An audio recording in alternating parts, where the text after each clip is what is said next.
Don't you have to shower like twice a day then? Or do you like not shower after the game? Do you just like... Bring it on? Oh. I can't. Yeah, like, mic. Okay. It's all like, I get all sticky. Oh, it's already streaming. Yeah.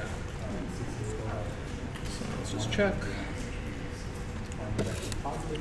Are we trying to breathe the 350? Trying to like wake everyone up. You do cardio, right? Yeah. So I guess I just do weights, so sometimes I don't sweat. You still sweat with doing weights. You guys all go to the gym? I'm not like intense. It's like maybe like 4 times a week. So it's like, That's still intense. It goes like twice a day. Twice a day? Do you live there? Rent is really hard in Toronto, guys. That is true. We'll see. Because then usually, I think if I go with There was a lot of extra stuff. confident, it won't be that intense compared to when I go with my friend. Because we started to get me and my friend Clayton, we started to like to do like supersets.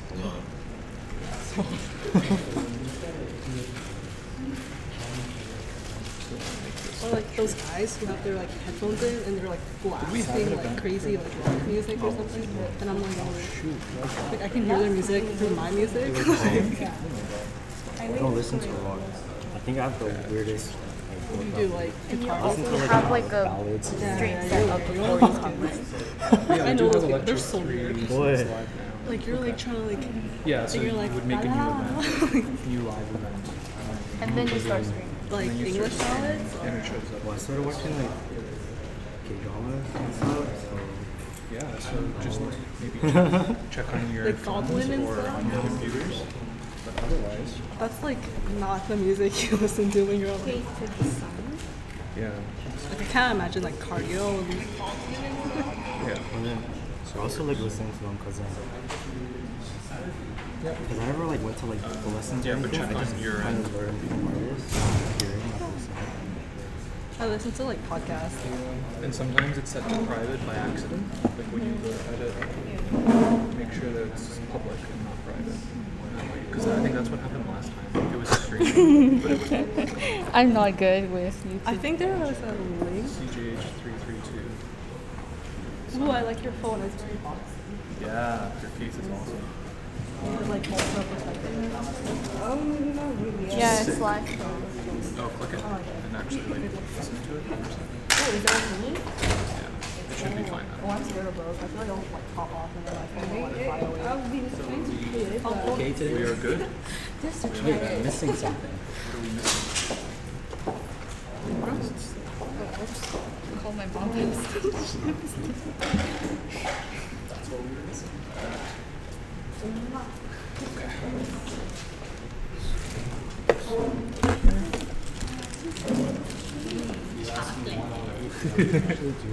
Cardio and then I usually do like abs or legs or like stuff that doesn't involve like extreme weight. Like medicine balls, like smaller weight.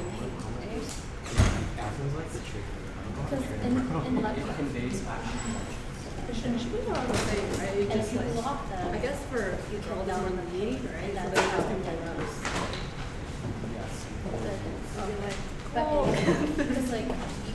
Because that's what I felt nicely, and then much like you said, something that if you, it helps. This is something that's opposite, like soda gym channels help. Breakfast.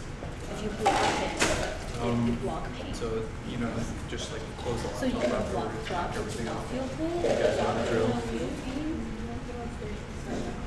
Love to, but it's my first birthday too.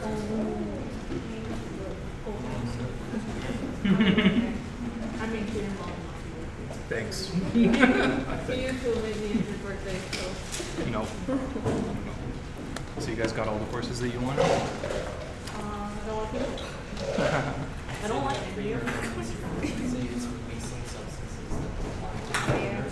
think all the ones that I wanted are all restricted. Really? Yeah. These are all. I'll come for a class.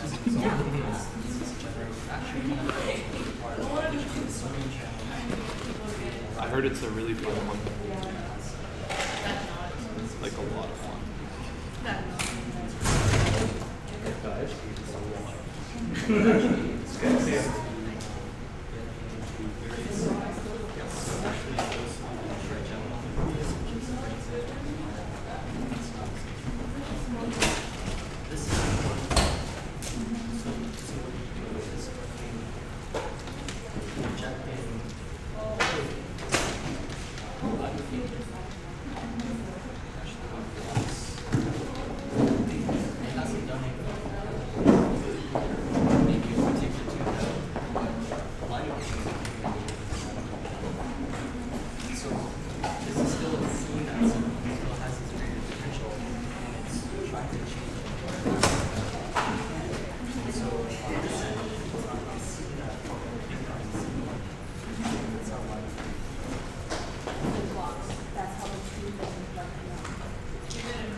I know you were kidding, but like I wasn't sure.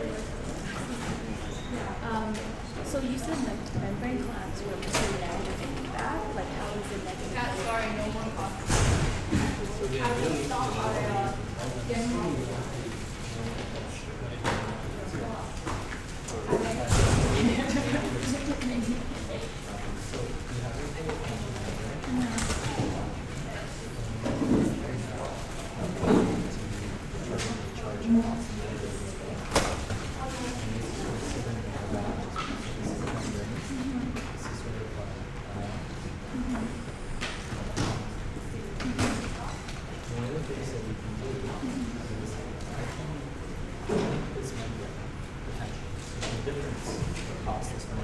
Let's say normally it's like a little bit more plastic inside.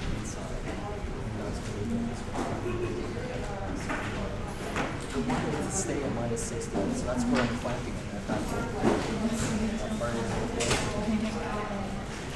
So in order for me to do this, let's say I actually want to see the ions moving. Let's say I want some positive charges moving, but I also want to keep it at minus 60. I need to have a feedback mechanism. I want to measure the current through the open channel, but I also want to maintain the membrane potential difference. Those are two, they may not be working in the same direction. So nothing is going on here. It will always stay at minus 60 millivolts. But let's say I have ion channels that are open, and because ion channels are open, ions will flow in and out. That means that this will be changing, right? So I need a way, negative feedback, when this is going up to make it more negative, and when it's going more negative to make it more positive so that it stays at minus 60. That's the negative effect. Okay, thank you. That makes it more complicated than it should be, because if we do electrophysiology and we learn all the you don't need to know. But I didn't really understand the mechanism of how it works. Yeah, PSL 694. They just changed the syllabus this year, so we What did you did. actually do? Did you do a whole cell? I'm pretty sure we did whole cell. We touched the tip, or maybe not whole cell. We did it on brain, hippocampus slices of like nice brain. 374? 374. They like completely changed the course and they spent so much money. You did the last. Who was the Brian Cox and Corey Austin. It was an amazing experience. We got to. There was only 19 you had a of us. microscope. We had you we got had to the see whole the amplifier set up. you got to see the structure of the Yeah, hippocampus. and we And then you found some see it. Yeah, you took your electrode. yeah. And then you were measuring to see the overall change in resistance. Yeah, And then yeah. you knew when you touched the cell. Lots of Wow. helpful material, like lots of. Wow. So you guys use glass microelectrode? Did you pull your own electrodes? Yes, we did learn how to code up. Yeah. Did you learn how to polish them? Did you No, learn how to fill just them? hold it. How to fill the mold everything. 374. 374. May tell my students to actually take that. Yeah, but it's So like what's your name? Lily. Lily, I'm gonna touch base with you on that. Okay. But my name's like different in the class. Sure. XIONG. Sure. Yeah. Thank you. So, what would happen if the concentration is against the electrochemical gradient? Like, for example, there's more. For example, there's if the concentration gradient was against the charge, the electrochemical gradient, what would happen then? Like under normal conditions, Yes. when we're doing voltage plan, when Yes. we're doing equipment, Under normal conditions. if what would happen in the wild channel against the concentration, we never use that. So now, even if it's more charged, like for example, I know it's minus. So for example, minus 65 inside, for example. Yeah.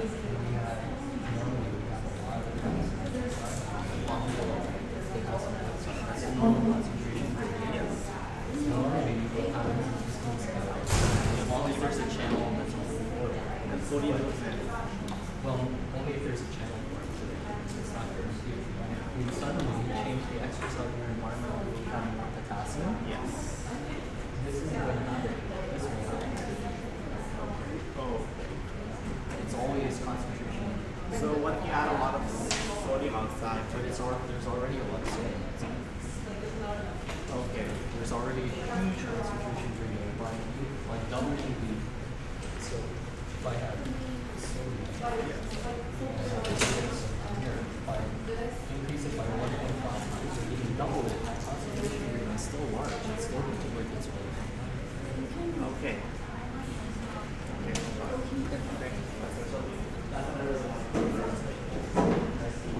Prioritize the concentration first, then the charge, I guess. Kind of, yes.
Okay, if you don't mind, I'm probably going to get going. I have a couple of really quick administrative announcements to make as well.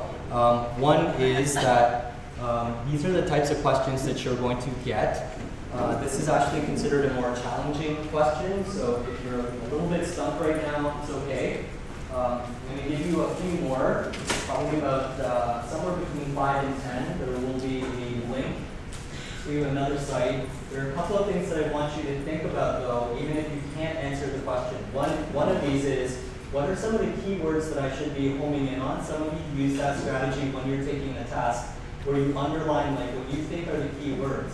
Sometimes what you underline and what I'm hoping that you identify as a keyword, sometimes they match, and sometimes when I see what the student has underlined, it's completely different and completely wrong than what I was thinking as a keyword. So think about what keywords do I need from this question to be able to answer some of the statements underneath it. And then the other one is just to become familiar with the style of the way I ask questions, which is usually scenario or application based. And again, keep in mind that this is considered one of the more challenging multiple choice test questions. I will give you a link that takes you to a discussion-like forum where you can ask, where did this come from? Which lecture, which slides, and what are the key questions? And I will also comment on them. I will also, if there's enough discussion, give you the correct answer on all of that. This is the last lecture, by the way, that you need to worry about for your upcoming term test next Monday. You will come here.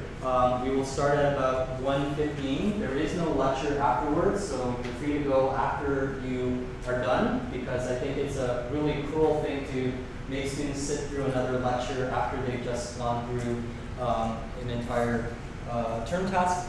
And we'll try to get you the results back as soon as we can, hopefully by the end of the week for that term test as well. So today I'm going to continue on a little bit with what we were discussing in the last lecture, and we're going to talk about some of those concepts again. Before I get there, in order for you to answer that last question that I put up, and some of it was on the chalkboard, and I know not all of you were able to write it down, this is like a really good sheet to go back over. When you are looking at whether or not something has a resting membrane potential that is going to be negative, or if it's going to have a resting membrane potential where it's going to be positive, then it all relates back to this log-based 10 equation, which you see over here on the left.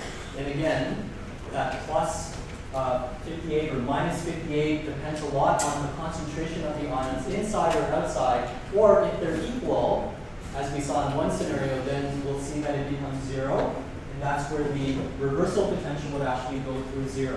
That is a very, very artificial system. So we normally don't have equal concentrations, and we spent most of the last lecture talking about that. And what we also talked a little bit about was this key idea that we have channels that allow for conductance, and we have what is known as a driving force. And often students get confused that this is the equation for the driving force. It is not. This is the equation for the current of one particular ion. In this case, it would be the current for sodium. And this is the driving force for sodium. It's the difference between the equilibrium potential for sodium and the resting membrane potential. So again, there's a lot of ideas and concepts on here. You need to spend the next 2 days or so thinking a little bit about, do I really understand this or not? Do I really know how to do this question that you put up here or not? Because there'll be about 2 or 3 of them. And in the interim, think about what kind of questions you would like to ask on Friday if you are showing up to the tutorial. But please make sure to go through this, make sure you understand these different concepts. And if you have any questions, please feel free to ask. It often helps because I get the same questions over and over again at the front to ask during class if you feel comfortable doing so. So I'm going to change gears just a little bit today. We're going to go over the beginnings of the action potential. We won't finish it by any means.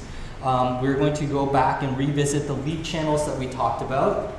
Again, just as a review, when we talk about the resting membrane potentials, and we found out that the resting membrane potential is very, very close to the equilibrium potential for potassium, why is it the case that it's closer at rest to potassium? Can you give me like a one-sentence answer for that? What is the reason? Why is it closer to potassium? Yes? It is more permeable to potassium, but why is the resting membrane more permeable to potassium than it is to sodium. What's the one answer? Lily is correct, but the other part of that is? Yeah, because of cells have potassium channels and the lack of sodium channels.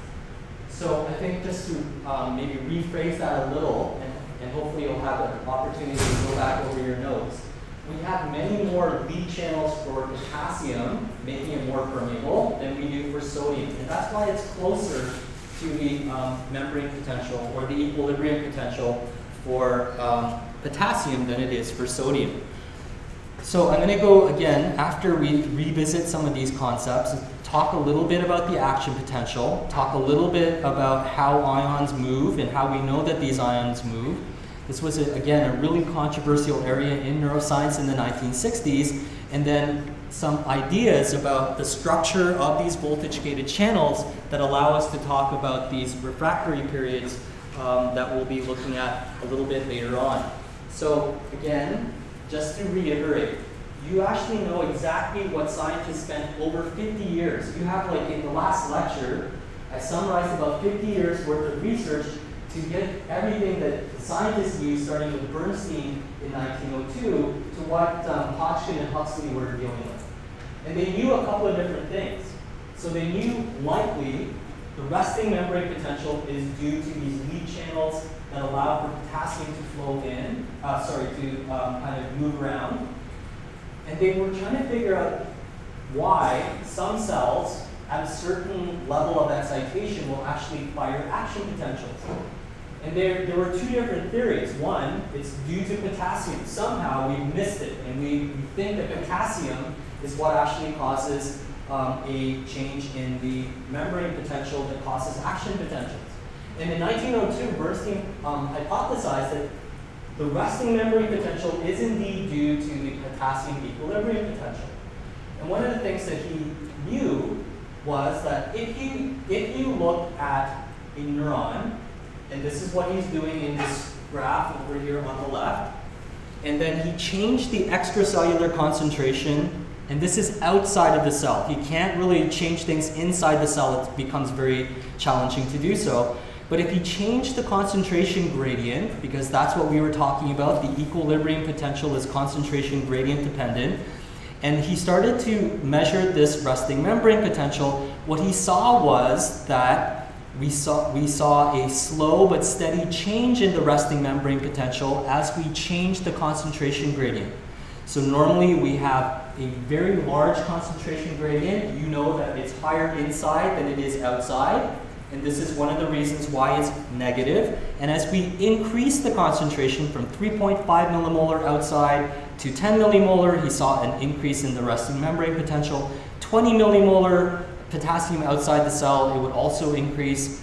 50 millimolar, the resting membrane potential increased, etc., all the way up. So it suggested that the resting membrane potential is due to the movement of potassium. Now the other part of this is, how could it, he hasn't actually demonstrated that it's not due to anything else. Doing the same experiment by changing the extracellular concentration of sodium at rest, he's not stimulating the cell in any other way, and by increasing the concentration of sodium in millimolar outside of the cell and measuring the resting membrane potential, even if he put 1,000 millimolar outside of the cell, this particular neuron is not going to change its resting membrane potential. He sees that it stays pretty consistent, suggesting that the resting membrane potential, just as we went through in the last lecture, is due to the movement of potassium. And there's no involvement of sodium in this resting membrane potential. And if we're just looking at lead channels and only lead channels, it makes sense, and it goes back to what we talked about. This neuron has many more lead channels for potassium, but not many lead channels for sodium. And it already has a large concentration gradient for sodium outside to inside. So by changing that extracellular concentration here on the right, he really didn't see any extra benefit. So in some ways, he was able to explain fairly easily, and this was again proved by Hodgkin and Huxley later by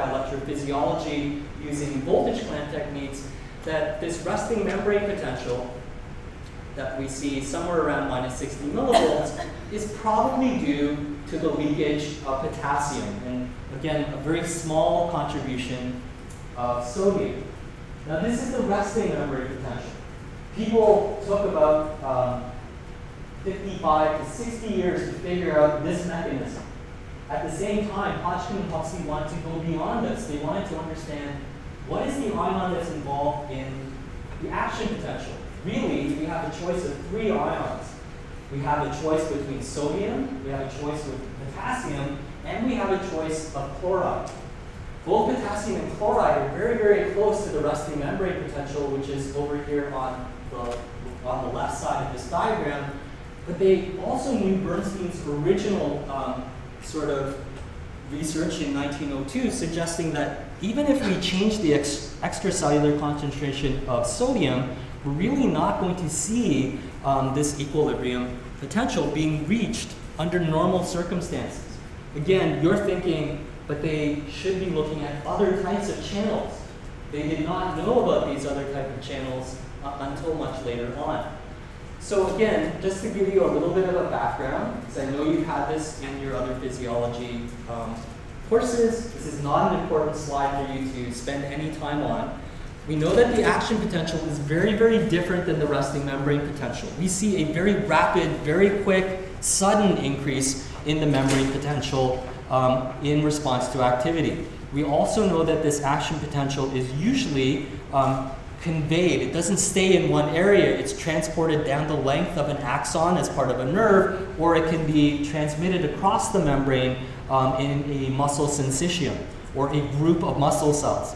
And usually there's some sort of stimulus, whether there's some kind of electrical change that causes an action potential, a chemical ligand that binds to stimulate an action potential to be generated, or a mechanical stimulation in terms of touch, pressure, or sound that starts this whole process, and other sensory sort of processes. There has to be an explosive change that really generates a quite different sort of electrical activity in the cell that we are measuring from. Again, this is a more important slide for you to spend a little bit of time on if you can. So going back, we had talked very briefly about the voltage clamp. So I'm actually going to start here at the bottom.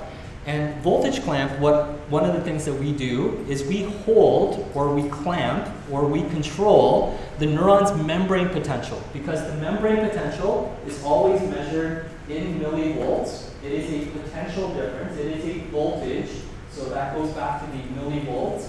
And we are going to control that through that negative feedback mechanism that we saw very briefly earlier on.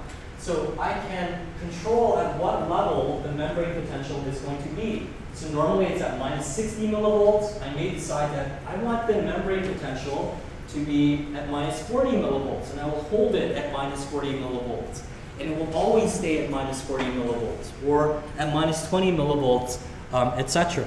And one of the things that happens when I voltage clamp, I measure the movement of ions. I measure current in response to holding the membrane potential at a certain level. This is the opposite of doing what is known as current clamp.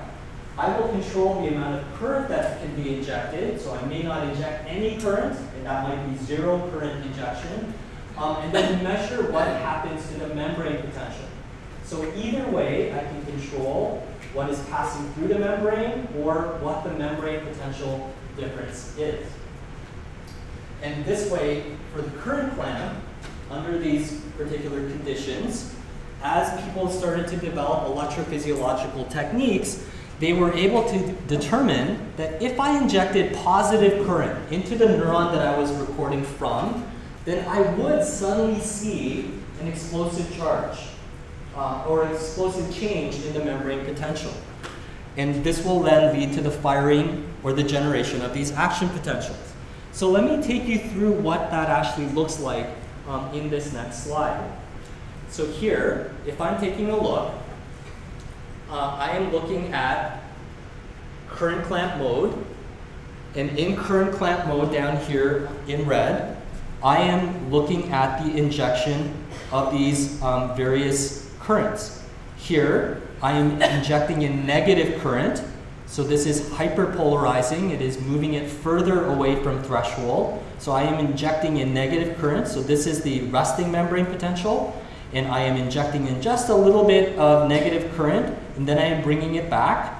Then it goes back to resting membrane potential. I then inject in a little bit more negative current into the cell, so on and so forth. And I continue to increase the size of these hyperpolarizing currents. Again, not very glamorous, not very exciting, but one of the things that we can see is that in response to me doing this, and I measure passively what is happening to the membrane potential difference in current clamp mode, I would see that the membrane itself, the difference in charge across the membrane, hyperpolarizes. So it becomes a little bit more negative, and then it goes back to the resting membrane potential. When I inject in a bigger current, negative current, it hyperpolarizes, and the membrane potential then goes back to rest, so on and so forth. And if I inject in a bigger current, then I will generate a bigger hyperpolarizing membrane potential. Okay? And it always goes back, once I turn off the current, it always goes back to the resting membrane potential. And so one of the things that we know is that generally speaking, when we look at a membrane, the properties of the membrane follow Ohm's law, which is shown to you at the top. The changes in the membrane potential, or voltage, V, is equal to the change in current times the resistance of the membrane. Like how resistant is that, or how leaky is that membrane overall? And so if I were to look at this, I would see that the size of the current that I've injected represents or is mirrored by or linear to, it goes in the same direction as the overall change in the membrane potential. And it's a lot like life, because the more work you put into something, the bigger sort of the rewards you get out of the amount of work that you put in. Hopefully that is something that you're thinking about as you go through course selections a little bit later on today or tomorrow. But here's where things kind of broke down for the original electrophysiologists. So that was hyperpolarization, and hyperpolarization is very useful. We can do exactly the same thing with depolarization. So we inject in a depolarizing current, moving it closer to threshold, or closer to 0 millivolts if you want to think of it that way. And we see that the membrane, in response, also changes and becomes more depolarized. And the bigger the current that we put in, as we're seeing here, the bigger the depolarization.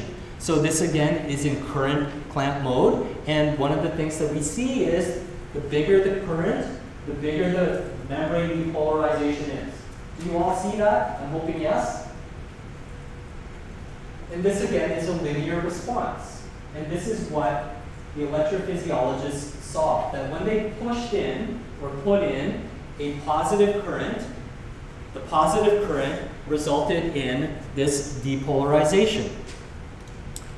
And this is a linear response, just as we saw with the earlier hyperpolarizations. Except it breaks down. Except it breaks down when we get to a certain level. Because this is no longer linear. And this really surprised scientists. Because if you take a look, this is the same experiment that I just showed you. And now I inject in just a little bit more current than I did over here. And I expect to see a linear response. I expect to see a bigger depolarization. But the reality is, at this point now, when I inject in a bigger depolarizing current, more positive ions flowing through, in this case, I actually generate this really rapidly rising, very quick change in the membrane potential that you all know now as an action potential. In the 1960s, this wasn't really well characterized, and you're seeing some of the early work in the early graphs that Hodgkin and Huxley were able to generate. And again, just to confirm that this was non-linear, at this point, all the linearity, that normal, what I put in is what I get out, all breaks down. And so when they did another, even larger depolarizing stimulus, they were surprised that the next response actually was identical in size to what they saw before. Still an action potential, but it's not a bigger action potential, it's exactly the same size. So the linearity, that voltage-current relationship is broken down when we start talking about these action potentials, it only holds true for the lead channels that are responsible for the resting membrane potential. And scientists were trying to figure out, why does this occur? And they didn't really have a good idea for why this would occur. They went all the way back to Bernstein, who said that, you know, I changed the extracellular sodium. I'm not really seeing a change in what's going on. And yet the resting membrane potential is due to potassium. Potassium is a positive charge, but how can we explain this discrepancy in electrophysiology? How can we get to that particular point? So again, just to go back over what you already know about the action potential, we know that there is what is now known as threshold, and this threshold is where a certain stimulus will open up enough of these sodium channels and these potassium channels, and they're exactly balanced. The amount of potassium leaving is equal to the amount of sodium coming in. And at some point, as we inject in more and more current, we will start opening up a very different class of channel, which is voltage gated. It responds, it hasn't been shown yet, and now when we change the membrane potential enough, we are going to be opening up these voltage gated sodium channels that you've learned about that cause this really rapid rise in this membrane potential, this depolarizing phase of the membrane potential. And at the same time, we will also be opening up these voltage-gated potassium channels, which then cause this repolarization phase as these voltage-gated sodium channels close and these voltage-gated potassium channels open. And that's what we're going to be spending sort of the next 20 minutes or so discussing in terms of the general properties of why we know that it's due to voltage-gated sodium and voltage-gated potassium channels. So going back to what we already know, if you were to take a look at some of the different values that we see here, this value here of about plus 20 to plus 30 millivolts, this is not the equilibrium potential for chloride. Because if we calculate it, it would be like minus 70 millivolts. It's not the equilibrium potential for potassium, because that would be about minus 65 or so. And what we're seeing is that this looks a lot more like the equilibrium potential for sodium, which is over here all the way on the right. And this is where we get to this idea that even though Bernstein had shown that sodium normally doesn't move around very much at rest, during an action potential, there must be a way for sodium, because sodium has the driving force. Again, if you were to take a look, the resting membrane potential is usually around here, but the action potential has this huge driving force that allows for sodium to enter into the cell. And then again, if you were to take a look at this diagrammatically, you don't have to memorize these numbers. The driving force for this ion suggested that it has to be sodium that is working its way in. And this is just sort of the idea and thought. You don't have to spend any time on this slide at all to suggest that it has to be sodium that is causing this change. It doesn't reach the equilibrium potential for sodium. That was another piece to this puzzle that they were trying to figure out. But that's the only way, that's the only ion that could move that would be able to cause this membrane potential to go from minus 65 all the way up to plus 30, but why doesn't it get all the way up to like plus 55 millivolts, which is the equilibrium potential for, or plus 61 millivolts for sodium? So this was the conundrum that Hodgkin and Huxley were left with. There's this driving force that makes it look like sodium, but how can we actually account for this? They started to work with a number of different mathematical models, and they started to play around a little bit with the different values of the extracellular concentrations, etc. And they realized, just as we saw earlier, there's this really fine line where you have a linear response, a slow graded response. The depolarization current that you put in results in an equal sort of response out in terms of the membrane potential. But there's this threshold at which suddenly just a little bit more depolarization causes this massive change in the membrane potential called the action potential. And they realize that there is this balance, that there is the flow that has to be balanced out between potassium flowing out of the cell and sodium flowing into the cell, and they have to exactly balance each other. And at that point, as soon as one more sodium ion, at least theoretically, one more sodium ion flows in than potassium flowing out, then we have passed that threshold point, and as we exceed this current due to sodium flowing in, then an action potential gets initiated. That was their idea, which has borne out. We now know that this is true. This was their hypothesis, their original thinking, that led to their search for what is the channel that actually allows this to occur. So again, we've just gone through about 10 years of research. Do you have any questions on this before we go on? Or any comment or anything that confuses you about this? So again, we now know in retrospect that there are certain other types of channels that we're not looking at. We're not looking at lead channels anymore. We're looking at channels that are responsive to changes in voltage. It's a different type of stimulus. They're not always open. In fact, they're closed most of the time until there is a change or membrane potential change that allows them to physically open. And we're going to spend some time a little bit later on looking at what causes them to open in a little bit more detail. But this was sort of the overall idea. Please don't spend any time on this. I know you've had it in other physiology courses. So it's just to give you a refresher on what people were thinking about the movement of these different ions.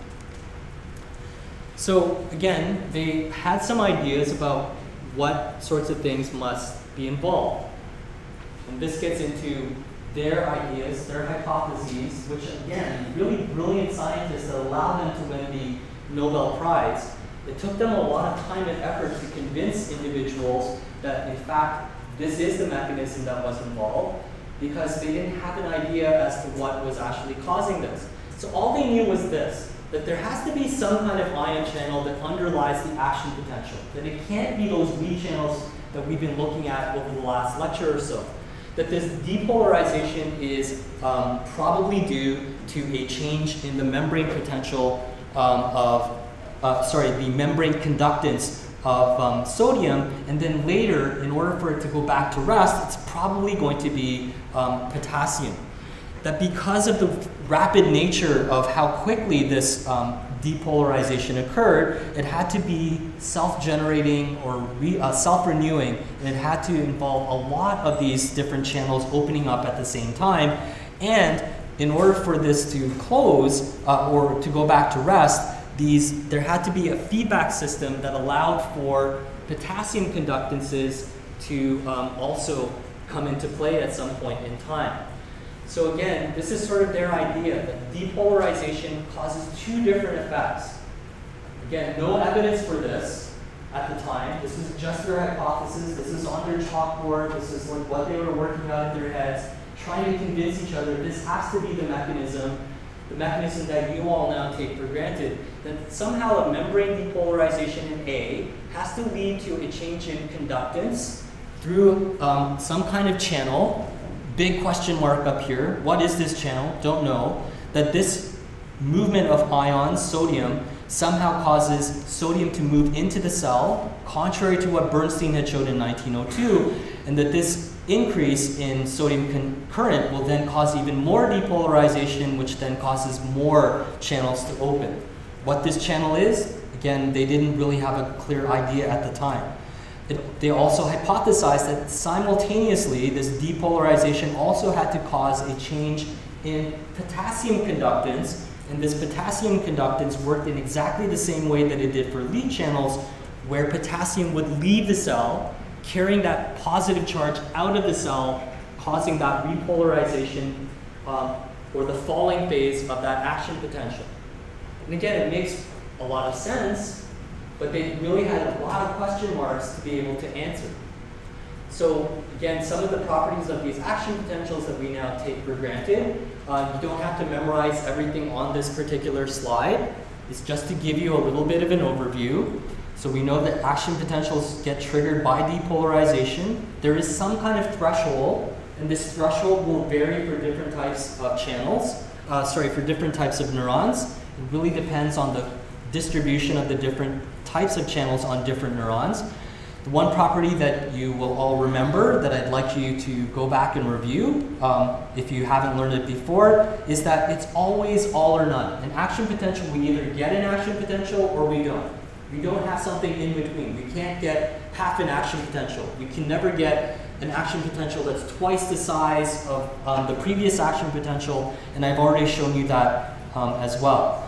The action potential, depending on the neuron, sometimes has an after hyperpolarization, which is sometimes referred to as an undershoot, but not all neurons will have that. Some neurons have it, some neurons do not.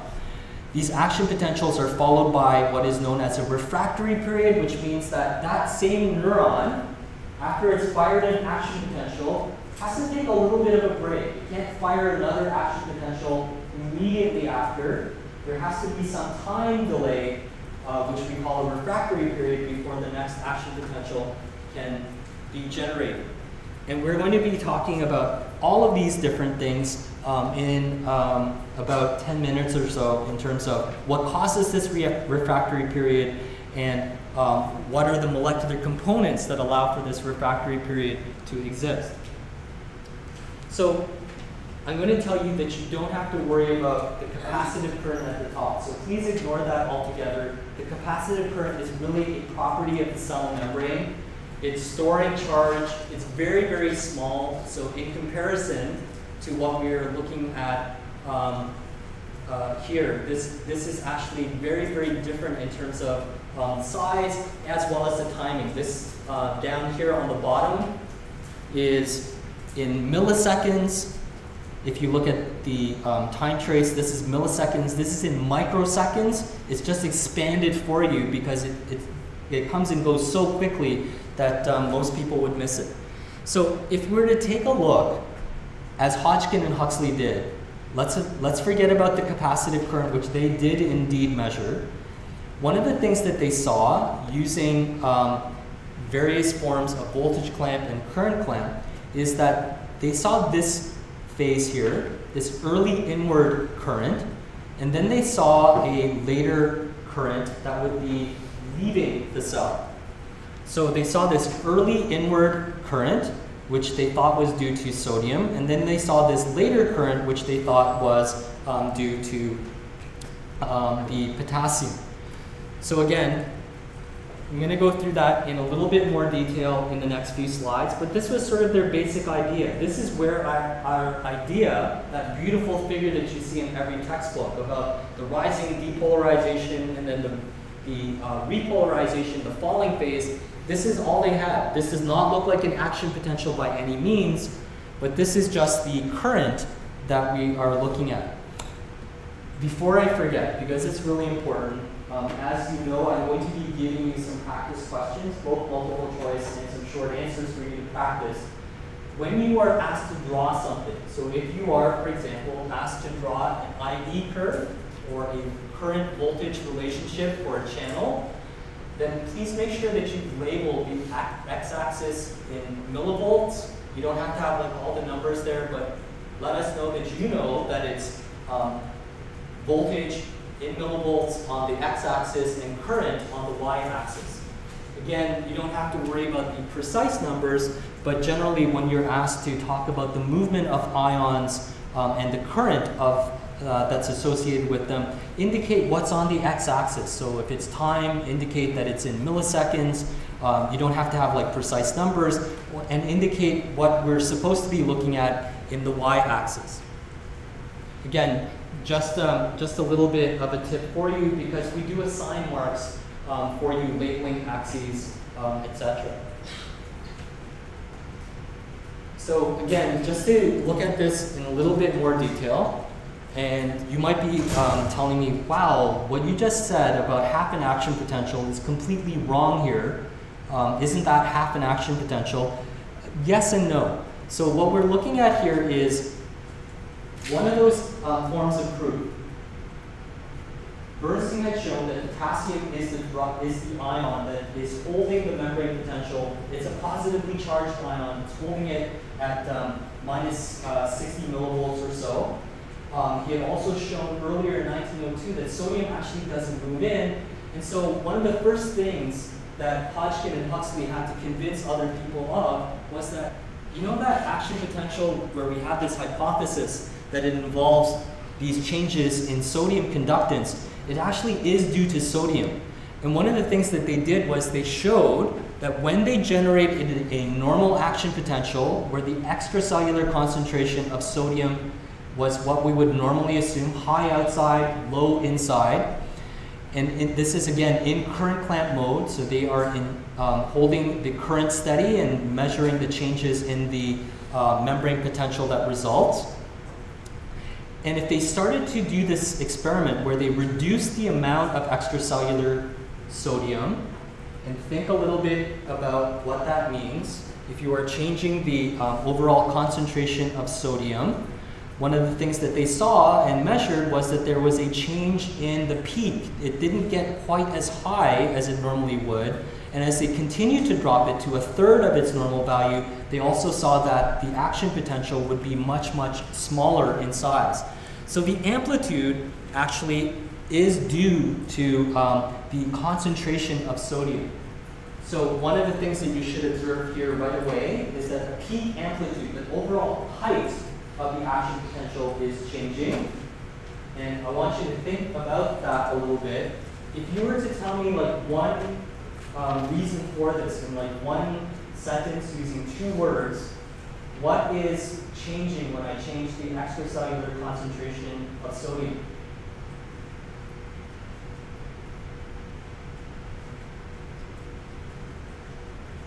So one of the more useful equations to always think about is if I'm looking at the current due to sodium, this is equal to the conductance, the open channels due to sodium, times, what is this known as? If I look just at this, what is this called? This is the driving force.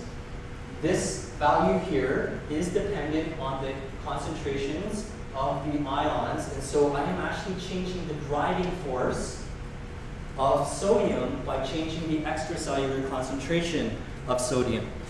There is also a time delay. It takes longer for these sodium channels to open up and to be self-perpetuating. So there are both time delays as well as a change in the peak amplitude.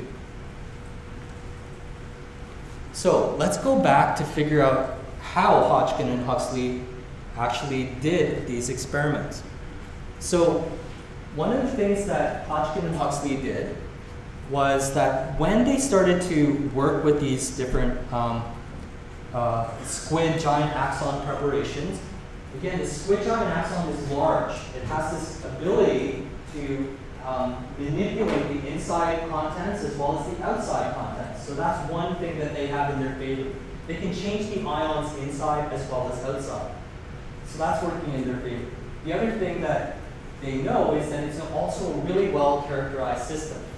So one of the things that they did, which is shown at the very, very top, is that if you were to look at this as a whole, if I started to hold the membrane potential, and I have to apologize, I'm going to skip forward one slide. So this is at rest, minus 75.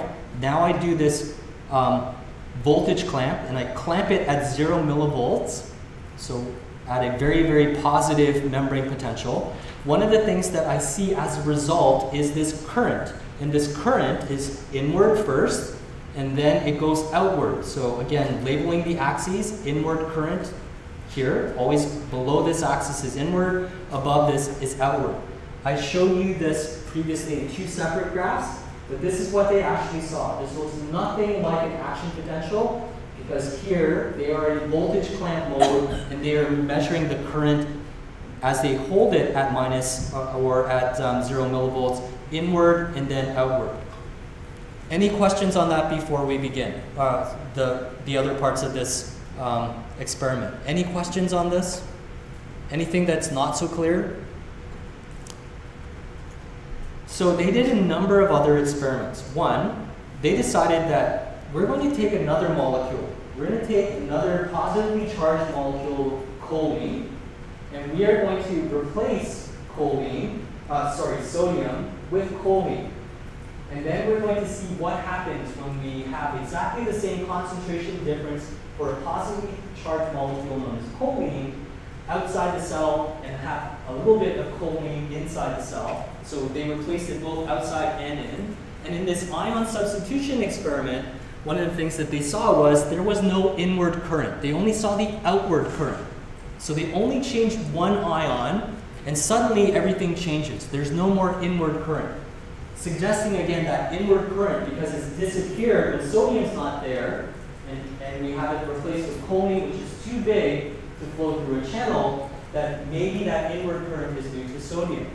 They were also really lucky. By the 1960s, a number of these pharmacological agents had been found as well. One of this is a compound that we've already talked about, TTX, which blocks sodium channels, and in particular, voltage-gated sodium channels. It does not block lead channels, which is a question that one of your colleagues asked. A great question, by the way. They are structurally very different. And they also had this other compound, which is known as TEA, which is tetraethyl ammonium, which blocks voltage-gated potassium channels, and only voltage-gated potassium channels. So now, when I do that experiment again, so I do voltage clamp, so I take it from -75 at rest all the way up to 0 millivolts, and I hold it all the way through to the end, and I measure in the presence of TTX, TTX blocks sodium channels, I no longer see that inward curve, I only see the outward, suggesting that the early inward, because I block sodium channels, is due to sodium. If I do this same experiment again, where I'm holding and then I have the membrane potential at 0 millivolts all the way through, this, in the presence of TEA, if I have TEA in my preparation, I see the early inward current, but the outward current is no longer there, suggesting that it is going to be blocking a potassium channel of some sort. Does that make sense to everyone? So TTX blocks voltage-dependent sodium channels, so we lose this early inward current, and that's what we are seeing here. There is no early inward. The outward remains, because it's very specific. And TEA blocks the late outward, but leaves the early inward. Again, suggesting in this series of experiments that their earlier hypothesis was correct. So again, this is in voltage clamp, so if you're ever asked to reproduce this diagram or to draw something similar to this diagram, this would be one that you need to indicate that in voltage clamp, which is shown here at the top, this is at rest, then we clamp all the way at 0 millivolts, all the way through. At 0 millivolts, any voltage-gated channel should theoretically open up. All voltage-gated channels will open. And we see this normal response, which is early inward, followed by late outward, as long as the membrane is depolarized. And in the presence of tetrodotoxin, which blocks voltage-gated sodium channels, when we have this membrane potential locked at 0 millivolts, we don't see the early inward, and we only see the late outward curve. Exactly the same thing when we add tetraethyl ammonium, which blocks voltage-gated potassium channels. That potassium current is blocked, but we still see the early inward current. Again, suggesting that they were able to see two different components of an action potential, an early inward followed by a late outward current. They had no idea of the other mechanisms, but they were able to show that those two components were indeed due to sodium and potassium. So again, that's very old-fashioned. It's very sort of traditional neuroscience. Electrophysiology. Do you have any questions or things that are not so clear for you at this point? Yes?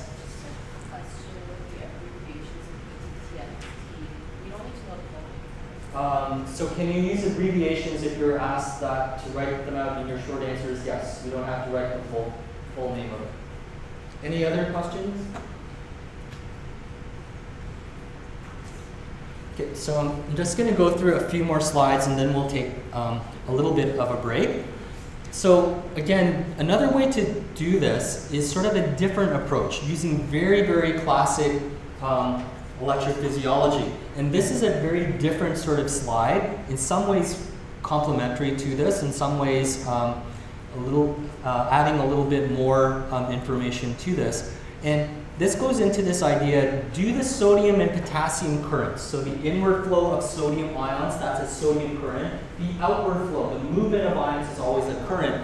The outward flow of potassium, does it depend on the membrane potential? So if we go in to this configuration, and I just want to make sure that you understand what's happening here. So the numbers on the right in black are indicating the different membrane potentials. So am I in voltage clamp mode or am I in current clamp mode? I am in voltage clamp mode. I am holding the membrane potential at -65, -35, 0 millivolts, +26, +52, and then +65. And then I am looking at the effect of these different membrane potentials, the VM, in voltage clamp mode in terms of the currents that I am observing as a result of holding at these different voltages. So -85 millivolts, which is very close to resting membrane potential for a squid giant axon, there's nothing happening, not unexpectedly. As I start to depolarize and I get a little bit closer to threshold, I will start opening up some of those voltage gated channels, and so I see a little bit of an inward followed by an outward current. I'm hoping you all see that. At 0 millivolts, which is what we've been looking at so far, I see that very classic inward current followed by a late outward current. At +26, I still see exactly the same thing. And then something weird happens here. +52, what happened to that early inward current? Do you see an early inward current? Yes, no, maybe? No. Can you think of a reason why we do not see an early inward current at +52? Any guesses?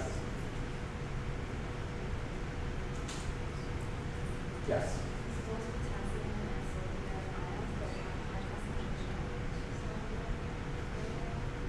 Okay, so we have a change in the concentration extracellularly of these different ions. Maybe I can ask you to expand it just a little bit more. What else do you know that's happening? And that's definitely true. What else do you know that's happening? I'm holding the membrane potential at +52. Yes, at the back. So at the equilibrium potential or the reversal potential for any particular ion, I see no net current. I see no net flow of ions. And so here, we don't see this sodium current because we're at the reversal potential. We're very, very close to it, the equilibrium potential for sodium. And that's why we don't have that. And in fact, as we go a little bit further and make it even more positive, one of the things that we see is we actually see this early inward. Normally it's coming into the cell. Again, negative deflections below the x-axis indicating inward. Now through that same channel, by simply changing the membrane potential, we're actually seeing sodium leaving the cell. Again, we're beyond the reversal potential, and the reversal potential is really exactly what the name suggests, that at the reversal potential, which is the measurement of the equilibrium potential, they're the exact same idea, the exact same value, that we see an inward current stopping and becoming 0, and then it reverses beyond that to then flow outward, which is what we're actually observing here. This is indeed, +52 is where things reverse. It goes from being inward to not flowing at all at the reversal potential and then flowing outward in the opposite direction. Again, very, very surprising for individuals. Again, we're not going to worry too much about this particular slide here, but one of the things that they realized is, yes, there's a time dependency for all of this. that there is the movement of these different ions, and these different ions do indeed include things like sodium. Based on that one slide here, because we see this reversal, they were able to convincingly say, in a different way, that sodium is involved in this early inward current. And if you were asked, what are the forms of proof that sodium is involved in the early inward current involved in the action potential, it would be ion substitution experiments. It would be blocking with TTX, and would be electrophysiologically measuring the reversal potential of the sodium ion, and it would be close to the reversal for sodium. So again, I think at this point, and you don't need to worry about what was on those other slides, we won't worry too much about them. I think now is probably a good time to take a break. We'll come back and talk a little bit about inactivation of these different channels. Then we'll get into molecular biology. And then we'll talk a little bit about mental health, which I am a little bit worried about for all of you. So we'll have that. That will be, by the way, on your term test as well. But I will indicate which slides you have to worry about in particular. So let's take a 10-minute break now, if you don't mind, and then come back and we'll finish off today's lecture.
break the boundary.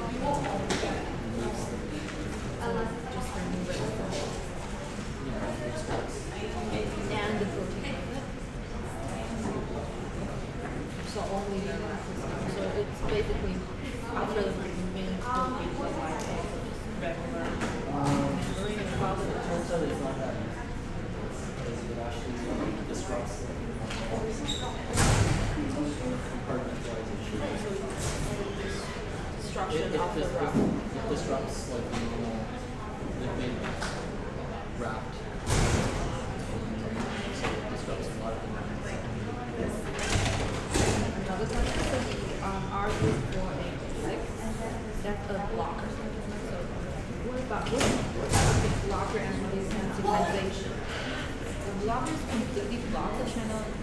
What about It's not a channel. the receptor? It's a receptor for the hormone. Desensitization, did I use that term? No, but it's Desensitization means that you're not going to be as responsive. but it's still gonna be it's still gonna respond to the signal, which is not as strong as. Yes. And the last question is at the equilibrium for the potassium when you do from the first lecture. Like it doesn't reach to the equal concentration, but it's at the equilibrium for a single ion. So, for example, the equilibrium potential for potassium doesn't mean that the concentration is the same across the number. The number is the difference between the parts. Thank you.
don't know. Okay. Okay, let me try unplugging something first.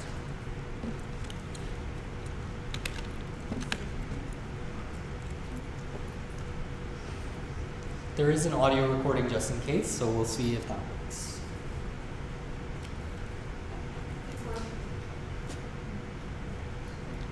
Okay, cool.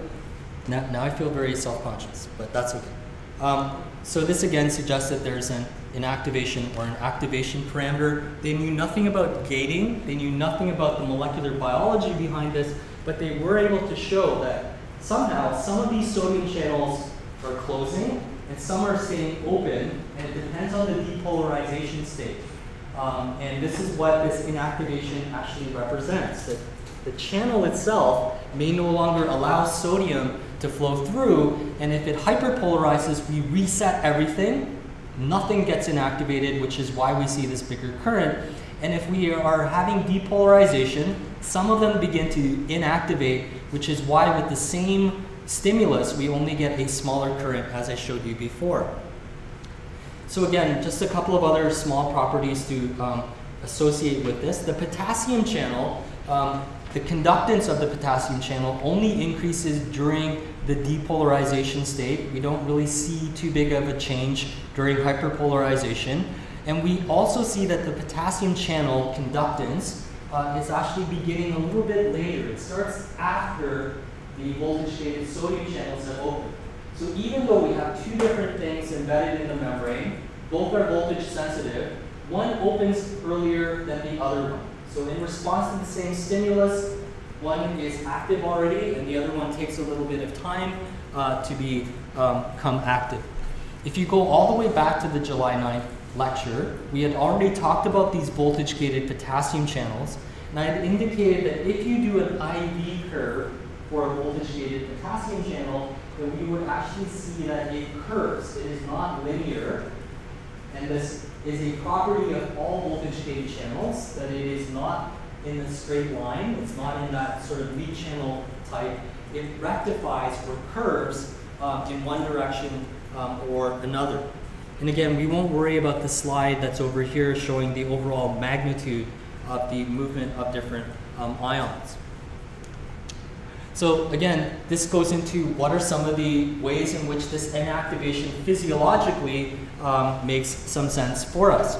So we know that there is an absolute refractory period that I mentioned to you before. This is where no matter what size stimulus, no matter how much I depolarize, no matter if I took and did a voltage clamp at like plus 100 millivolts, even though it's a very, very strong stimulus, I still could not elicit a second action potential as long as that neuron is sitting in this absolute refractory period. That is where all of the sodium channels for that one neuron are completely inactivated. I haven't talked about the mechanism behind inactivation yet, and I will in a second. This is where we cannot generate that second action potential at all as long as the neuron is sitting in this refractory period. This gets into this other idea, a relative refractory period. One of the things, if you look very carefully at Hodgkin and Huxley's experiment that I just showed you about 2 slides or 3 slides back, some channels open, sodium channels, and are responsive to changes in the membrane potential. So at any one given point in time, so let's say it is 3 o'clock, and even though all of you are going to leave this classroom, you're not all going to be leaving at exactly the same time. Some of you will be packing up still and then leaving. So not all sodium channels are going to inactivate at the same time, and there is a little bit of a delay. And this gets into this idea that there's a relative refractory period. There's a point in time where some of those sodium channels are no longer completely inactivated, and they can, for example, take part in an action potential. And this is where, in theory, if we had a big enough stimulus, we could actually cause a second action potential to occur. And this might be due to the fact that some potassium channels are overly active, allowing for better, faster membrane repolarization. So you reset the membrane potential. And this could mean, again, that you could generate a second action potential if the stimulus was big enough. So this gets into some of the basic properties of what these channels actually look like. No one knew for a very long period of time. It wasn't until the 1970s and 80s that scientists began to try to figure out what was going on. So again, just to get into some of the first order experiments that were done. So this again is a patch clamp recording. So what you're looking at here is a voltage clamp. So this is voltage. This is at rest. Then we take it and depolarize the membrane potential all the way through here. And in this case, we are taking a patch and we are looking at the overall current that is flowing through this patch. And so during this step depolarization, the current that we see at the beginning, we see that it opens and closes, goes back to rest, opens and closes and goes back to rest. This is during the entire depolarization, okay? So this is where there is a change in the membrane potential. Again, if they do the same experiment on the same patch of membrane that they just did up here in the first trace, they would actually see that they have an opening and closing and then it stays closed. Again, for this third sweep, they actually saw nothing opening and closing at all and all the way through. So if we completely did this for like 100 different times on the same patch of membrane, if you took all of them together and you kind of lined them up and got an overall figure, it would look something like this. And this again is due to the sodium channel. So it's not on your slide, but it's something to maybe write down. This is a sodium channel. And one of the things that we see is that it opens very early. So this is as soon as we depolarize, it opens. We see an inward current because below this line is always inward. And then during the time that it stays depolarized, this membrane is still depolarized, it actually stops flowing current. So again, it's inactivated. So even though it's still depolarized, this channel opens in depolarization. It opens early, and then even if the membrane is still depolarized, it closes. So it activates. So this again shows you another experiment that shows you the activation early during depolarization, and then even though we have the membrane depolarized, that the stimulus is still there, in other words, this channel doesn't reopen again. Do you have any questions on that before we go on? Are there any questions from the online group at all? No?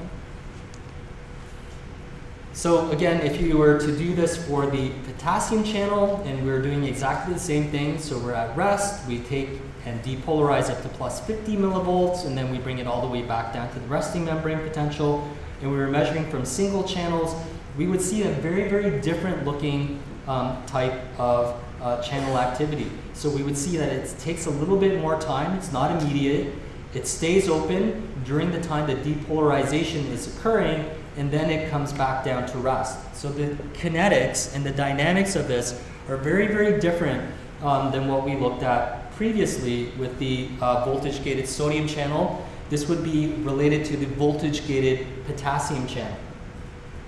So again, before I go on, do you have any questions about this at all, or anything I can clear up for you now?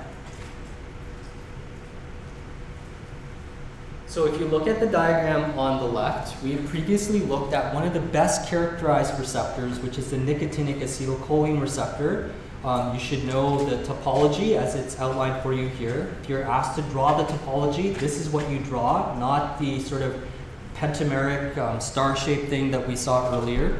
This is for one single subunit, and we know that every single subunit of acetylcholine will look identical to this. And then as scientists started to do more molecular cloning in the 1980s, and after they had figured out the structure of the acetylcholine receptor, they wanted to turn their attention to the sodium channel. And when they started cloning the voltage-gated sodium channel, they realized very, very quickly that this looks very different than what they had cloned for the for the nicotinic acetylcholine receptor. One, the voltage-gated sodium channel has many, many transmembrane domains. So we are going to look at individual components. So this would be like one component, 2 components, 3 and 4. So there are 4 components that go into making one voltage-gated sodium channel. It has its amino terminus on the intracellular surface, unlike the nicotinic acetylcholine receptor. And for each of these different components that you see, we have these 6 different transmembrane domains.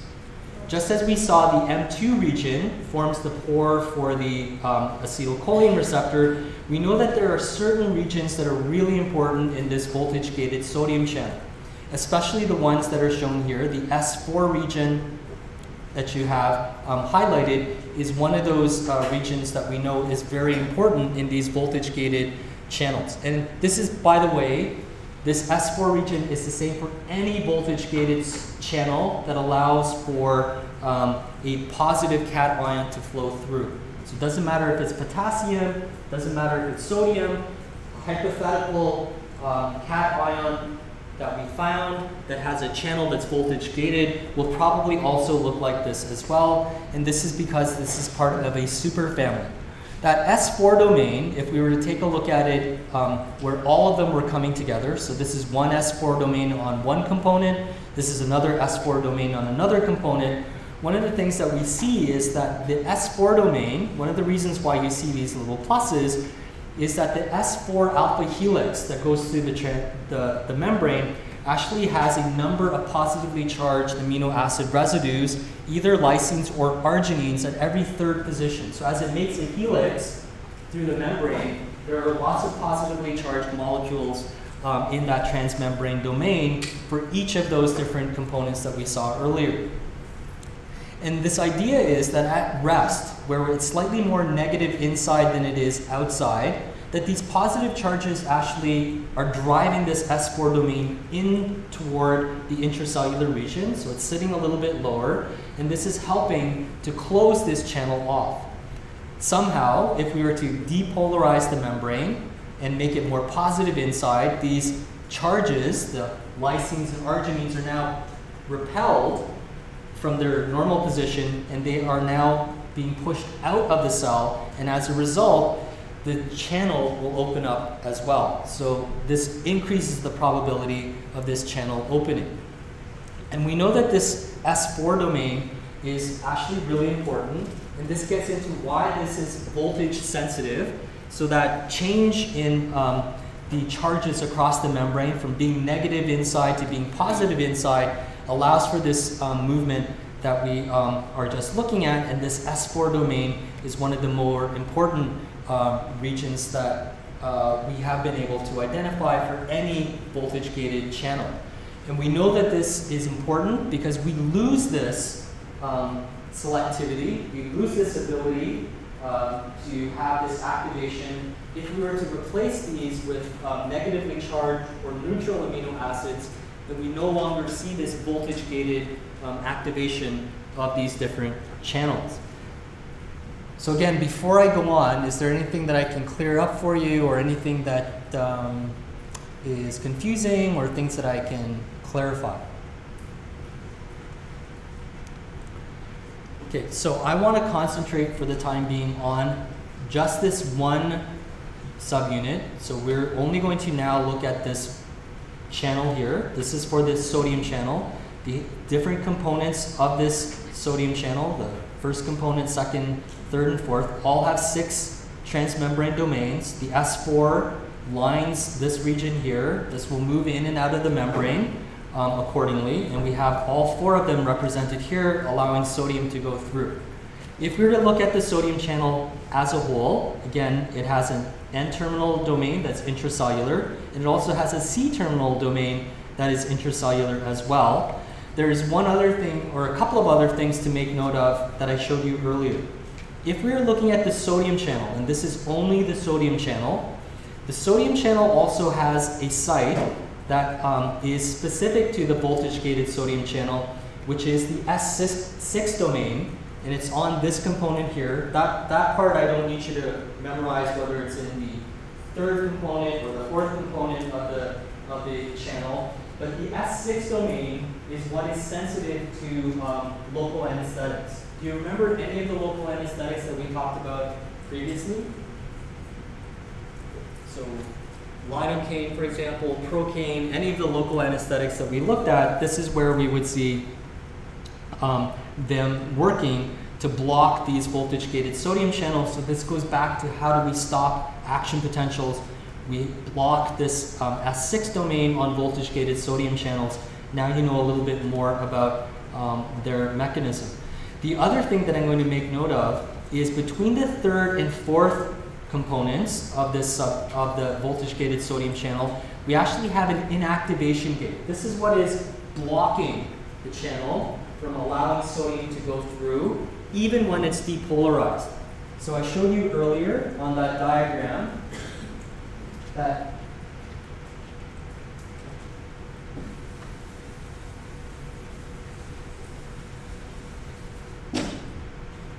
if we had a change in the membrane potential and we were clamping it at like 0 millivolts, that one of the things that we would see, even for a single channel, that it would, in response to this depolarization, it would open and then it would inactivate very, very quickly.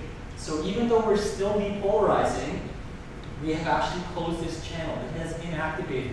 Why is it inactivated even though there's a change in this membrane potential? Even though the S4 domains are like popped out of the cell or above where it normally should be. One of the reasons why is that this region here actually swings into the pore and it will inactivate and physically block this voltage-gated sodium channel. So this inactivation gate that you are seeing here between the third and fourth components is very important. And it turns out that every single voltage-gated channel has exactly the same mechanism.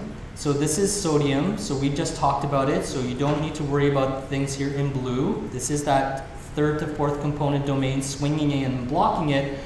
For potassium, it also has the same component, the same inactivation. But here the inactivation is due to the amino terminus, which is not shown for you here at all. You just need to be aware that this amino terminus swings in and closes the channel, and it inactivates the channel as well. Again, why is all of that important?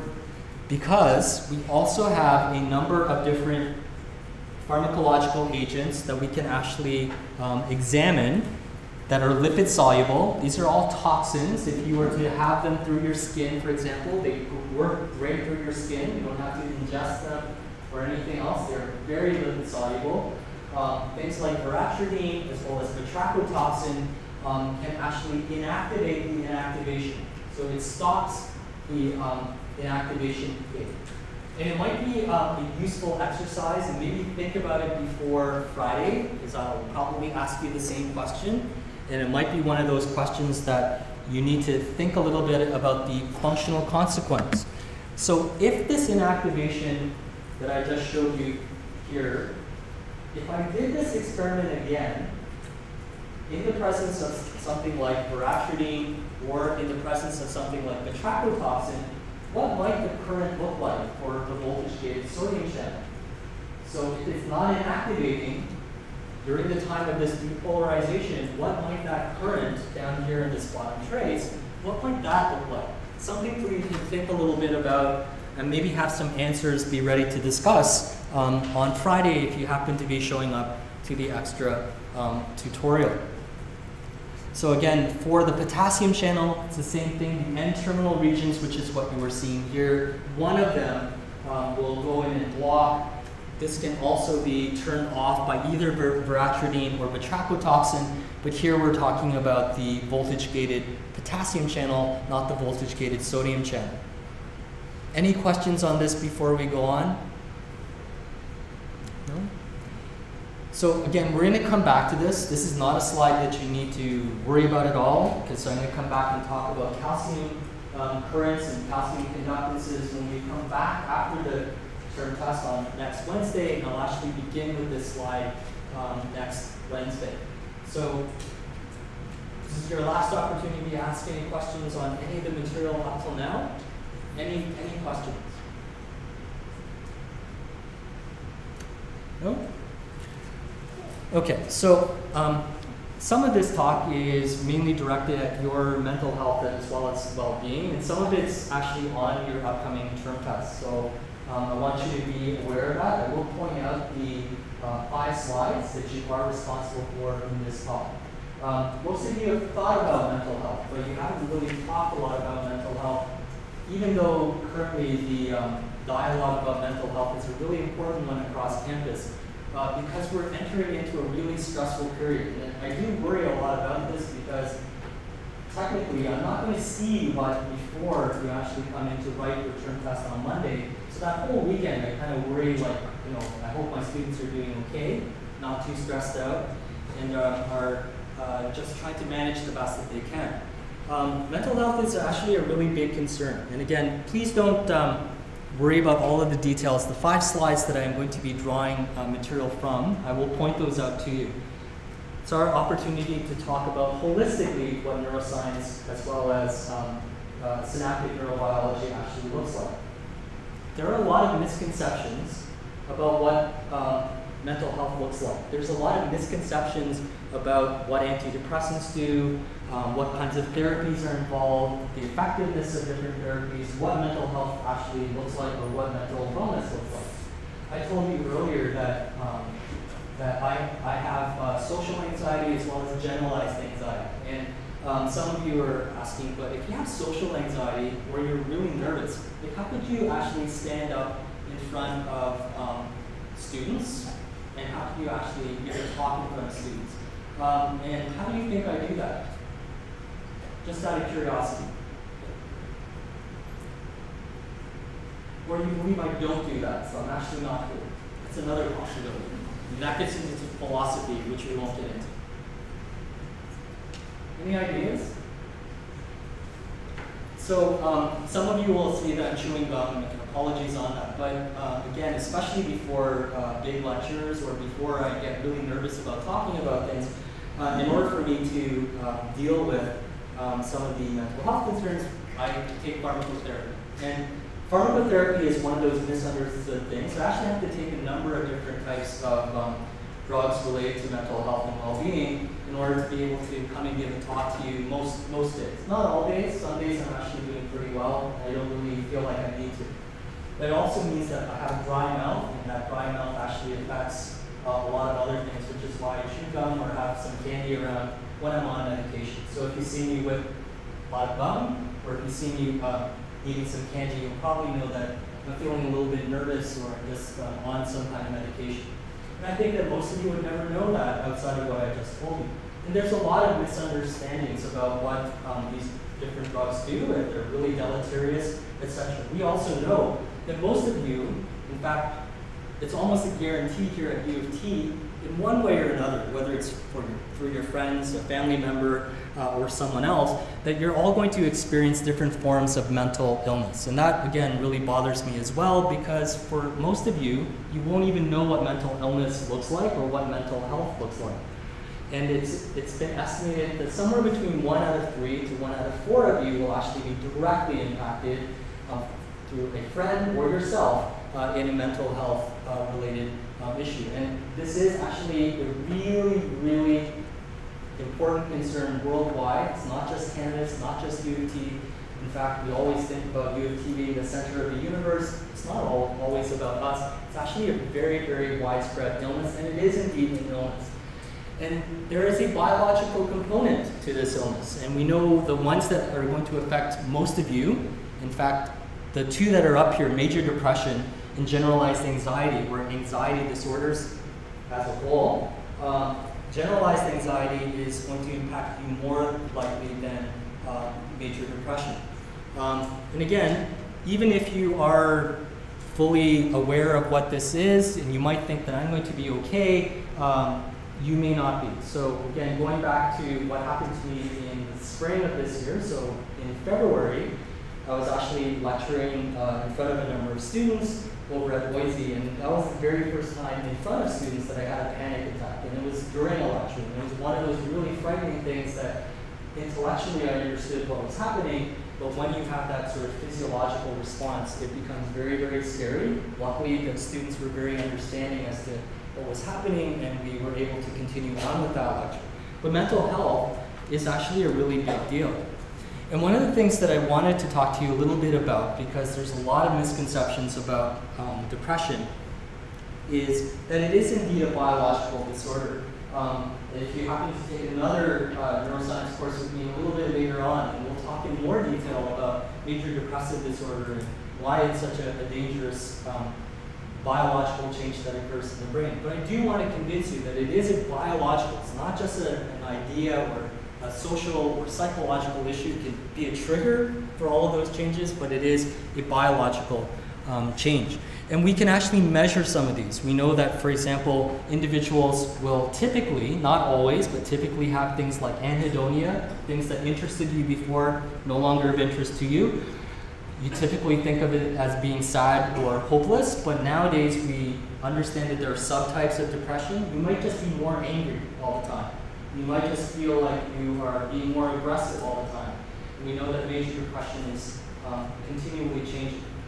Physiologically, we know that there are things that we can track. Changes in weight, changes in your sleep patterns, changes in how you're feeling energetically overall, your decision-making abilities, all things that are really important to you as students. All of these are lost when you have major depressive disorder. And of course, ultimately, when you're talking about good decision-making versus poor decision-making, things related to suicidality and intention of suicidality is, of course, one of the biggest concerns, because the one thing that increases the likelihood of suicide ideation is having a mental health disorder, especially things like major depression. So this is a slide that I want you to make sure that you circle. You will have a multiple choice test question related to this. We can actually measure some of the impact on the brain. We know that if you have prolonged periods of major depressive disorder, you will lose what is known as gray matter within the brain. And there's also a reduction in white matter. So overall, your brain is suffering from having major depression or any of these other types of mental health disorders. We also know that it's not just neuron specific. We like to think of it being neuron specific, but we also know that the glia, the other types of cells, the astrocytes, microglia, and others, and oligodendrocytes, are also reduced in major depressive disorder in particular. We know that this is very pronounced in the hippocampus as well as in the prefrontal cortex. What makes this a very odd biological disorder is that it would make sense. So for example, multiple sclerosis, which we'll talk about in about 2 weeks' time. When we look at multiple sclerosis, we see that overall myelination levels across the board, every region of the brain, is going down, and we see inflammatory cells going up. When we look at what happens in major depressive disorder, some things are shrinking, and you would expect everything to shrink, just like in neurodegeneration. Everything in neurodegeneration, in Parkinson's, Alzheimer's, everything shrinks. In major depression, some areas actually increase in size, and some decrease in size. Some become more active, some become less active. So we know, for example, that the anterior cingulate cortex, the thing that allows you to make decisions, that tells you about errors when you just realize that you walk out of the exam and you go, oh, totally forgot about that voltage-gated potassium channel. So question 21, got it wrong. That's your anterior cingulate cortex acting up. And in depressed individuals, that area is very, very active, at rest. We know that the amygdala also increases in size, not just in depression, but also in anxiety. And it not just increases in size, which again, think a little bit about that. What does that mean? It's increasing in size. Do you get more neurons? Probably not. Do you get more dendrites? Maybe. Do you get more sort of spines associated with it? Also likely. That we also have more activity in the amygdala as well. The left prefrontal cortex, in some studies, has also been shown to be affected both in size as well as activity being decreased. And then, of course, the hypothalamic pituitary adrenal axis, where we have the stress response, generally tends to be overactive in some depressed individuals, but not universally. So it makes it really hard to come up with a biological root cause that everyone would agree with, right? If you have a broken leg, all you have to know is that there's a bone that's broken. There's no other sort of defining test. Here, it's really, really hard to track biologically if someone is depressed or not. We know, for example, that in some individuals, this area, which is known as the area CJ332, which is shown for you here, and this is, again, sorry, is another slide for you to make sure that you know. It is part of the subgenual cingulate cortex, and this is that cortex that you see here. At the very base of it is this area, which is known as area CJ325, the cingulate cortex. And one of the things that we know, all of you have it. All of you have activity in this area of the brain, which is going to increase in activity if you are seeing a really sad movie, or if you happen to be finishing first year and you're going through Rosie and you're checking your grades. Area CJ325 might be like related to like sadness. We also know that in depressed individuals, that area becomes like really, really active all the time. And so that never turns off. It doesn't matter if you're just sitting there, that area is like red hot. And we know that one researcher who originally started here at U of T before going down to Johns Hopkins and the University of Massachusetts, Helen Mayberg, actually developed a technique known as deep brain stimulation that specifically targeted this area. And for those depressed individuals, turning this area off actually reduced and in some cases eliminated the symptoms associated with very, very severe depression. So again, slide number 2 to make sure that you know what area CJ325 is normally responsible for. So throughout this course, we've been looking at different types of models, and we always go back to animal models for looking at things related to changes in activity, changes in spine shape, and we're going to continue on looking at this within our course as well. And we'll come back to each of these in turn. But when we look at the models of depression, which is what you are seeing here on the left-hand side of this diagram, we have models that will induce a depression-like state in these different animals. So one is social defeat. Being bullied is a good source in humans of being depressed. And it's no different for the mouse. When it's being socially defeated by being in a cage with a much bigger rat, this mouse will develop things that look a lot like depression. Its frontal cortex will become less big. It will have a bigger amygdala. It will have different firing patterns in the anterior cingulate. If we have learned helplessness, where we randomly shock a mouse at any point in time, it's not doing anything and it just gets shocked, it will actually stop moving. It will develop this learned helplessness. Its brain will look like it's depressed as well. If we have a social isolation, also another model for developing depression. So we know that there are certain areas of the brain that become very, very active in depression, as well as in the reverse of depression. Some of you will know individuals that seem to be very resilient, no matter what happens to them. So they may have been in a car accident, they might have lost their job, they might have had their laptop stolen, and none of that affects them at all. Like they're just, you know what, I'm very thankful, I'm very resilient about that whole issue. And some individuals, when that happens, they will fall into depression. And we know that different areas of the brain might be responsible for this as well. I'm not going to be talking about anxiety models today. I will actually come back and talk to you a little bit about anxiety models in the future after term task number 2. So again, I want you to be familiar on this slide with the different animal models associated with depression, things like learned helplessness, social isolation, or lack of interaction. We won't worry about this self-stimulation, social defeat, and that learned helplessness model. We can actually talk a little bit about this perhaps down the road. We can find out if there is depression in these animals simply by doing what is known as a swim test. So a normal animal, we can see if learned helplessness actually work, we can actually see whether or not this animal has normal psychomotor activity. In response to this stimulus, it will be trying to swim or climb up. This is a depressed animal. It's not doing anything, just floating.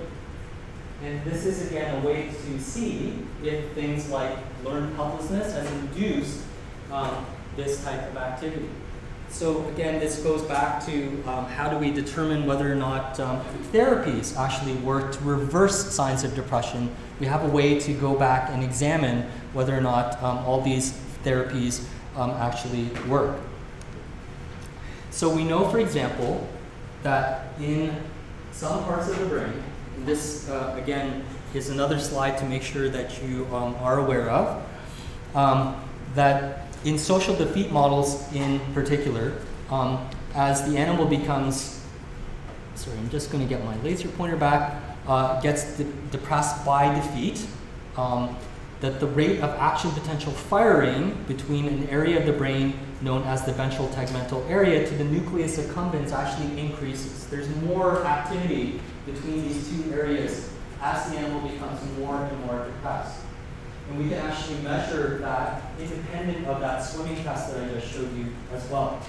We know that in other models, like learned helplessness, that animals that, no matter how many times you shock their feet, they're still going to continue moving. If you were to take those animals that don't just lie down and continue moving, and you were to examine an area of the brain like the nucleus accumbens, you would actually see that a protein, a transcriptional factor known as delta phos B, remains high. And we think that this is it's related to resilience, and these are, it's a factor that might be useful in resilience. So animals that don't give up in certain areas of the brain actually increase or have increased expression of delta phos B. Here's the conundrum for all of you to maybe answer one day, because we don't understand it right now, and it's a big black box for us. You know that laboratory animals are bred genetically to be identical with each other. They're all used for that precise reason in research. But if we take genetically identical animals, twins of each other, like many twins of each other, and we have all of them, identical twins, being forced to do this learned helplessness model, about a third of them will not become helpless. We don't understand that. So that's something that maybe you can think a little bit about. Even though they're genetically identical, why don't they all respond in the same way? Why do 1/3 of them, even though they have the same genes, they're put in the same environment, they had the same mother, why do they not have it? And we still don't understand the rationale behind all of that. And we know that, again, delta phos B is a transcriptional activator. And we know that in some individuals that are stressed, we can actually monitor the changes of this delta phos B. And if you're really interested in learning more about this, you can look up Eric Nestler's work, and he is sort of the dominant person in terms of the research related to delta phos B within the brain. So I don't need you to memorize this slide. This slide is one that is kind of overused. And to be honest, one of the things that you might ask, because this is probably the most common question that I get, is this really a neurochemical imbalance? So the drugs that I take for social anxiety are actually related to changes in neurotransmission. So it does affect, for example, my serotonin levels, it does affect it at the synapse. And we think, based on some earlier work in the 1950s and 1960s, that in individuals with depression, that there is a change in neurotransmission that involves either serotonin or noradrenaline, or combinations of serotonin and noradrenaline. But this theory is a really old one. And there's some evidence to suggest that it's a neurochemical imbalance. And do I feel better after taking different types of medication? I have to be honest, not always. Sometimes just going for a walk is better for me than taking medication. And sometimes I don't see the benefit in the time frame that I'd like. So again, is it all related to changes at the level of the synapse? Not a slide that I want you to spend any time on, because this doesn't really address the biology. Because you might think this looks like a really good science slide, but this is actually a black box. We don't know how this works.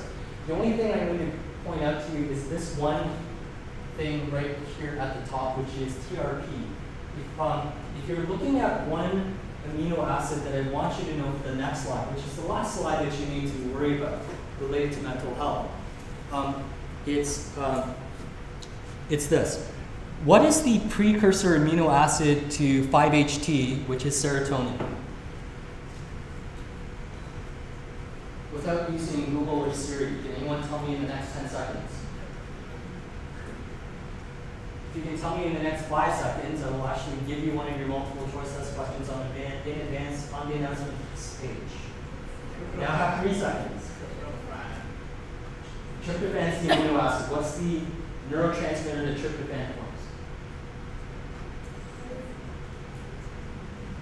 So it's actually up there. So it forms serotonin. It's one of the steps that's involved in serotonin.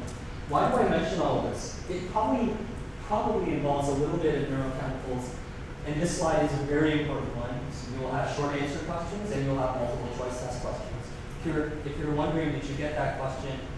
No. Sorry. You have one more chance coming up, so be on top of your game. So if we were taking a look, we know, for example, now, the biggest thing that actually will affect your brain is actually inflammation. So inflammation has been proposed to be involved in depression. It's also been proposed to be involved in anxiety. Might be one of the reasons why exercising where you reduce inflammation is beneficial to you. Again, very controversial, very theoretical. And we know that inflammation probably plays a role in neurodegenerative conditions.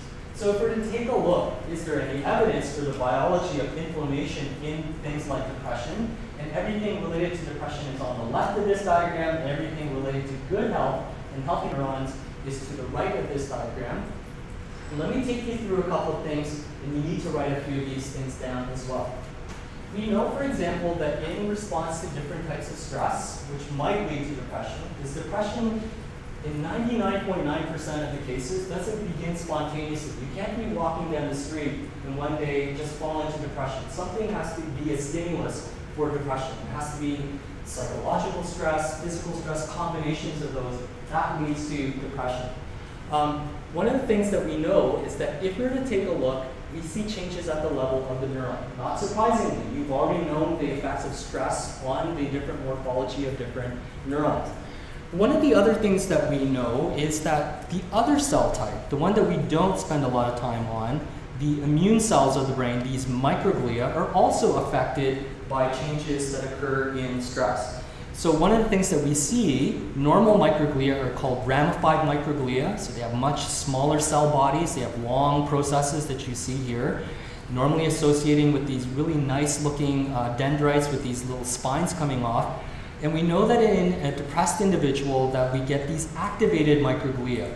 And these activated microglia are actually really important because these might be associated with somehow stripping or reducing the number of spines. It might also be important because it chews up or eats some of these different types of synapses. In addition to those changes, these microglia in an unhealthy, stressed brain with lots of depression that might be happening, it's also going to be releasing a number of different factors like these cytokines like interleukin-1 beta. So that's new. Your brain is encountering stress. It might be undergoing depression. You will see increases in these inflammatory markers like interleukin-1 beta. You might see more of the tumor necrosis factor or TNF. You might see prostaglandin E2, and prostaglandin E2 might also, again, not normally be found in the brain, but we see these pro-inflammatory markers going up dramatically in a brain that's undergoing stress and depression. We already know that neurogenesis might be affected, and the other thing to make note of is that in these microglia, we get an increase in the activity of this one enzyme known as IDO, which is the indolamine 2,3 dioxygenase. So why did I mention tryptophan on the previous slide? And why is this down here in red at the bottom, which again is on your slide, but I encourage you to write this down. So this IDO enzyme found in these activated microglia on the left in a depressed individual or in depressed animal models, one of the things that it does is it will actually take tryptophan and it will convert tryptophan and take tryptophan away from serotonin. And instead of it normally forming serotonin like it should, it will actually convert it to another molecule known as kynurenine. And this kynurenine pathway eventually leads to the formation of quinolinic acid as a byproduct. So in this depressed brain, we have activation of IDO. This IDO now takes tryptophan and takes it and degrades it, converts it to kynurenine instead of forming serotonin. So you are losing serotonin. So this is sort of that link with serotonin that we do see being decreased. And we know that we'll also form quinolinic acid as a byproduct in this kynurenine pathway. And this quinolinic acid is actually not good for neurons. It's an excitotoxin that might damage neurons as well. So we know that there's decreased neurogenesis, there's an increase in this enzymatic activity, and we know that as a result of all of this, that the various neurons like the GABAergic and glutamatergic neurons are going to be affected. On the other side, again very quickly, we know that in a healthy brain, these ramified microglia, these nice looking microglia here, normally release a good beneficial factor known as BDNF, or brain-derived neurotrophic factor. And it's not just in a healthy individual. If you are taking medication, it might be working in the same way. Cognitive behavioral therapy, all of these different factors might be really important in stimulating these ramified microglia. So the last thing that I'm going to cover is this. And all I need you to know for this is one track. And this is the only track that I need you to make sure that you understand. We know that if you look at an individual with depression, they also generally have anxiety. Or if you look at a person that has anxiety, they also are depressed. So we talk about comorbidities, two things occurring in the same individual. And we know that it has an extremely high rate of comorbidity. So individuals who are depressed usually are anxious. Anxious individuals are usually depressed as well. So one of the things that we are interested in is the very last area of your brain to mature. And some of you have taken PSL 300. Some of you have taken it, yes? What's the last area of the brain to mature? I think they still use the same slide where there's a little hole in the brain. What area of the brain is the last to mature? What did you learn in PSL 300? Yes? This is just a shot in the dark. The amygdala? Not the amygdala. Yes. Sorry? Yeah, so again, I used to have the same slide, and I remember teaching this to my group when I had PSL 300. It's the prefrontal cortex, and that's somewhat true. One of those areas that's really important, though, in the prefrontal cortex is actually this. And when do you think, and this is your last chance, your last gasp of getting a freebie on your on your upcoming term test? I will post it on the announcements page for everyone to see. What age does your brain stop? Like, there's no more development. I'm not talking about synaptic plasticity. I'm talking about the last track being finished, the last coat of paint on your brain. When does that occur? What age? You have like 5 seconds. 25. Does everyone agree with Steven, 25? Okay, wrong, but okay. Thanks for agreeing with Steven. It's 30. So your brain finally finishes at 30. How many of you are 30? How many of you feel stressed at UT? Oh, that's a lie. Okay. Should be more hands up, I think. I'll put my hand up because I sometimes feel stressed here. So at this vulnerable age where your white matter tracts are not fully developed yet, and one of these white matter tracts is this one here in yellow, which is known as the uncinate fasciculus. The only thing I need you to know about this one tract, which is the white matter tract, the axons that are myelinated, this uncinate fasciculus in yellow, it connects the hippocampus and amygdala to the prefrontal cortex. For you to be in good emotional control of yourself, to be able to handle stress, in other words, this has to be a fully completed highway to allow good, rapid communication. This is the last area of the brain to be fully developed, fully myelinated, and this is particularly vulnerable to stress, depression, anxiety, etc. We know in anxiety, this is the one area that seems to be affected in individuals that have generalized anxiety. So I want you to know the anatomy, and I want you to know a little bit about the uncinate fasciculus and its correlation and association with generalized anxiety. So please take good care of your mental health, especially over this weekend as you're studying for the term test. Would you feel better if I gave you one of the questions in advance? Even though Steven took a good shot at it, it wasn't quite accurate. Would you feel better about it? Okay, thank you. That makes me feel better. I will give you on your announcements page over the next day or so one of the questions in advance so you can start preparing. So you'll have that one question that you know when you walk in, you'll have seen before. So hopefully that does reduce your anxiety a little bit. Please make sure that you're feeling connected. Contact me if you're not feeling connected or if you're anxious about other things. Please take good care of yourselves over the weekend. I will have a tutorial on the 13th, so maybe I'll see some of you then. If I don't see you, again, our sort of tagline for this class, have a good but not great weekend.